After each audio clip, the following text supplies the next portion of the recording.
Hello, you guys. It's me, Crystal, your indie author. If you're seeing me, I'm in the mom bun. We're relaxed. But I wanted to talk to you guys a little bit differently today. I wanted to do something slightly different that I had seen, and I feel like everybody has a story, everybody has a journey. Many of you guys know I did the 30-day self-care journal. A lot of what I talk about is growth and healing. I talk about my experiences with crystals, Reiki, basically taking 30 days to switch your mind from certain limiting beliefs for you to restructure things all over again for yourself and kind of just that self-love, image. So, aside from me doing my journals and just focusing on my healing and growing, part of that actually came from Soft Petals from Burnt Ashes. When I wrote this book, I had no idea if I was ever going to make it public. I didn't want to. The reason why I'm kind of talking about this is when we are on a healing journey, sometimes things are private or not even on a healing journey. Sometimes we have a lot of situations and things that we keep to ourselves because we feel like it's better to be private. You don't want to be vulnerable and you don't want any of those things kind of coming out there because one, what your image is seen in a different light, and we don't always like that. A lot of us like perfection because that means that it's semi the ego thing, but it's just we don't always want to put our business out there. So, for a long time, I thought that it was weakness to talk about these situations or my stories, and I didn't want to do that. So, with Soft Petals, I finally decided I was going to be vulnerable. I was going to talk about these situations from literally birth until now adulthood. And I have overcome traumas. I have overcome, really bad relationships, domestic violence in some cases. And we kind of have to speak about it because we never know who would find the words of encouragement from it. Okay, so today I was going to just talk to you a little bit about this.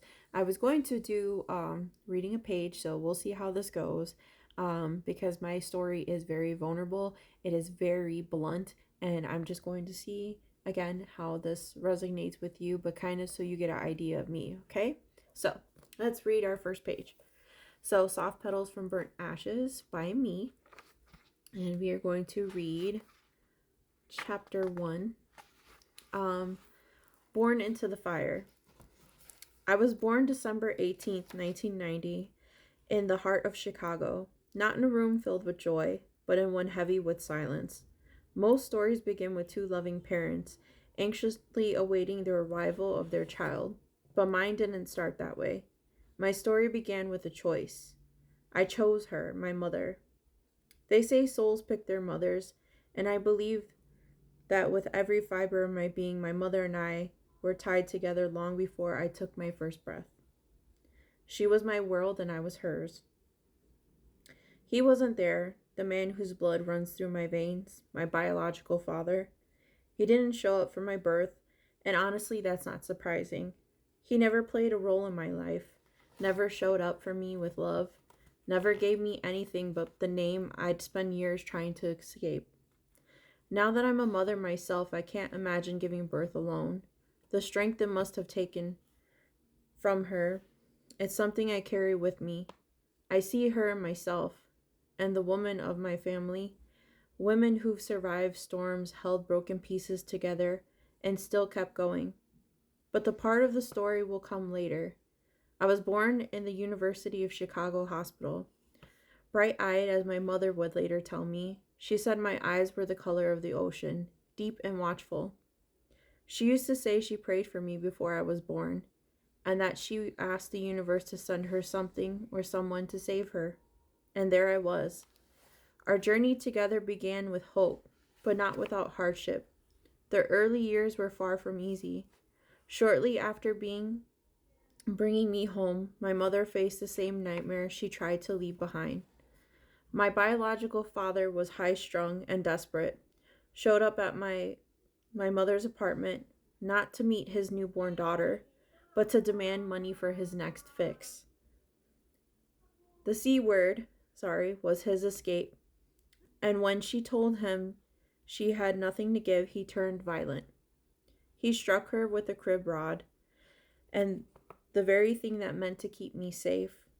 Then he grabbed me, a newborn child, and dangled me over the staircase. It wasn't rage, it wasn't madness, it was control. His way of forcing her into submission. My mother pleaded, she begged. She screamed for him not to drop me, and by some divine mercy, someone in the building heard the fight and called the police. Help came just in time. The officers didn't hesitate. They told my mother to leave, take me and go. She showed up at my grandmother's house that day, bruised and bloody, cradling me in her arms like a wounded bird protecting her chick. Scraped knees, swollen face, but fierce as hell. That would be the first of many moments like that. Moments where survival came before anything else. Moments where she chose me every single time. My story didn't begin with peace. It began in chaos. But still there was love, fierce, stubborn, and unwavering love. I was born into a fire, but it didn't burn.